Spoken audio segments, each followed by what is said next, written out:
Bonjour à tous, aujourd'hui on va voir pourquoi c'est important de faire des croquis qui peuvent vous sembler moches et comment essayer de vaincre le perfectionnisme qui vous empêche un petit peu d'expérimenter et de se lâcher dans votre carnet de croquis, parce que j'ai reçu pas mal de messages et de commentaires sur mes vidéos YouTube d'abonnés qui avaient peur en fait d'expérimenter dans leur carnet, d'essayer des nouvelles choses parce qu'ils avaient peur que leur croquis soit moche et du coup se sentaient un petit peu stagnés, ne progressaient pas parce qu'ils n'osaient pas expérimenter des nouvelles choses. Donc on va voir ça tout de suite. Avant de commencer, je vous explique un petit peu. Donc je vais réaliser pendant la vidéo un croquis à partir d'une photo trouvée sur Pinterest, très librement inspirée, et je vous dirai à la fin qu'est-ce que j'en pense de ce croquis, est-ce que je le trouve bien, est-ce que je le trouve moche et pourquoi. Alors la première question à se poser, c'est qu'est-ce que c'est qu'un croquis moche? Parce que je suis assez prête à parier que quand vous n'êtes pas satisfait d'un de vos dessins, si vous le montrez à quelqu'un d'autre, je suis sûre que cette personne va la trouver très bien. Tout comme par exemple, si vous deviez regarder un croquis de Michel-Ange que celui-ci trouvait moche, il y a des grandes chances pour que vous le trouviez magnifique. Donc en fait, un croquis moche, ça ne veut pas dire grand-chose, c'est juste quelque chose de totalement subjectif. Mais alors du coup, la vraie question, c'est pourquoi est-ce que vous trouvez que votre croquis, il est moche? Ça peut peut-être vous surprendre, mais si vous n'aimez pas vos croquis, c'est en fait une très bonne nouvelle pour plusieurs raisons. La première, en fait, c'est que tout simplement, vous avez le regard assez critique sur votre niveau et donc vous avez un certain niveau en dessin pour voir les défauts qu'il y a sur votre dessin. Un petit peu comme votre ami guitariste dans les concerts qui va voir où sont les fausses notes et vous remarquez rien du tout. C'est parce que tout simplement, il a un bon niveau en musique et donc il est capable de repérer les défauts, là où vous, c'est peut-être pas forcément le cas. Donc si vous voyez les défauts de votre dessin, c'est sans doute parce que vous avez acquis un certain niveau. Quand vous regardez vos croquis, peut-être de quand vous étiez plus jeune, que vous aimez bien à l'époque, il y a des fortes chances que certains de ces croquis, vous les trouviez affreux aujourd'hui. C'est normal, c'est parce que vous n'avez pas du tout le même niveau d'exigence qu'à l'époque. La deuxième bonne nouvelle, c'est que lorsque vous trouvez vos croquis moches, c'est parce que vous êtes en fait en pleine progression.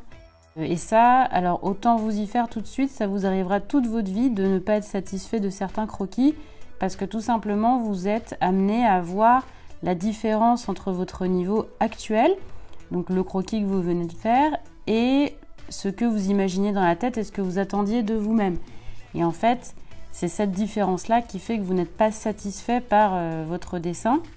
Et tout au long de votre parcours artistique, vous allez avoir des jours où vous ne serez pas satisfait par ce que vous avez fait, parce que tout simplement, plus vous progressez, plus votre niveau d'exigence est élevé et plus vous allez avoir envie de faire des choses plus compliquées. Par exemple, si vous étiez au collège, peut-être votre niveau d'exigence c'était tout simplement de savoir reproduire un Pokémon.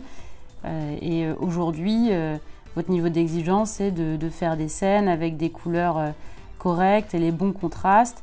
Bref, votre exigence sur le dessin a augmenté et donc forcément, même si vos dessins aujourd'hui sont meilleurs qu'une reproduction de Pokémon, ça ne va pas vous sembler suffisant parce que vous attendez à plus. Donc lorsque vous trouvez vos croquis moches dans ce genre de configuration, c'est tout simplement parce que vous vous améliorez en fait de manière régulière dans votre niveau en dessin.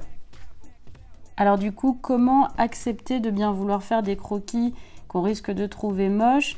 Je vais vous partager 3 petites astuces qui m'aident moi.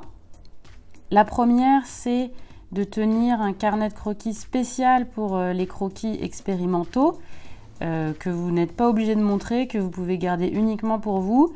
Et dans ce carnet, vous pouvez vous dire, voilà, je m'autorise absolument tout. Dès que j'ai envie d'essayer quelque chose que je sais que je ne sais pas très bien faire, je vais le faire dans ce carnet-là.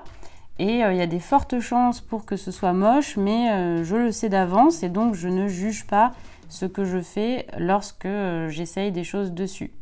Ça va vraiment vous permettre de vous lâcher un petit peu plus, de ne pas vouloir faire que des dessins finis quand vous dessinez, et ça va vous permettre du coup de progresser parce que vu que c'est expérimental, dès que vous ne savez pas dessiner quelque chose, vous pouvez vous permettre de vous lâcher complètement et de dessiner pour le plaisir un petit peu, sans jugement, sans se dire si je le trouve moche, c'est que je suis nulle.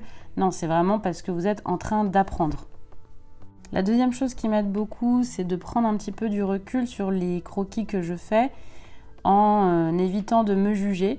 Parce que quand je dessine un croquis que je n'apprécie pas, de toute façon, personne ne m'a demandé de repeindre la chapelle Sixtine avec. Donc voilà, je le regarde en me disant que c'est pas grave, sans se mettre la pression, sans se dire que notre niveau actuel dépend uniquement de ce croquis qu'on vient de faire.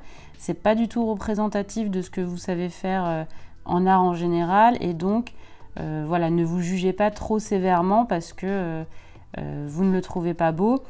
Si vous avez du mal à le regarder, ce qui peut arriver parfois, mettez-le un petit peu de côté et vous pourrez revenir dessus après. La troisième chose qui peut aider aussi, c'est de regarder vos croquis plus anciens.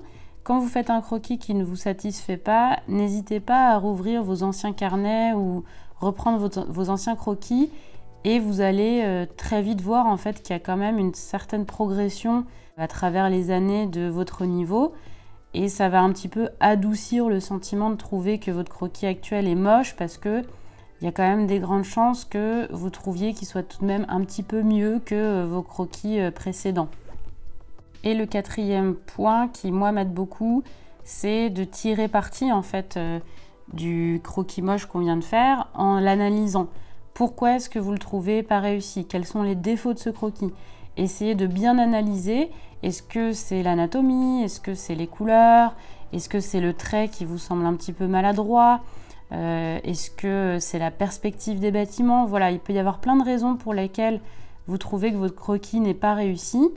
Et le fait de bien l'analyser, de garder en tête toutes ces raisons-là, ça va sans doute vous permettre d'améliorer en fait ces points à travers les croquis suivants. Et donc, ce croquis moche, en fait, il sera là pour vous aider à vous améliorer, à augmenter votre niveau parce que vous savez où sont vos forces et vos faiblesses. Pour vous donner un exemple concret, donc le croquis que vous voyez à l'écran, je le trouve un petit peu raté parce qu'il y a des petits soucis d'anatomie au niveau du visage et je me suis un peu trop laissée porter par les détails, notamment au niveau du pull et du cou qui font que j'ai un petit peu raté la couleur à l'aquarelle. Mais c'est pas grave, j'avais fait ce croquis-là juste pour revenir à l'aquarelle parce que ça faisait longtemps. Donc je vais garder en tête tout ce que j'avais l'impression d'avoir raté pour ne plus faire les mêmes erreurs la prochaine fois. Voilà, on arrive à la fin de la vidéo. N'hésitez pas à me dire en commentaire si ça vous a plu, si vous avez d'autres techniques pour vaincre un petit peu le perfectionnisme. Si vous avez des questions également, vous pouvez aussi aller sur mon Instagram pour voir la version finalisée de ce croquis. Et n'hésitez surtout pas à vous abonner si vous voulez voir les prochaines vidéos. À bientôt!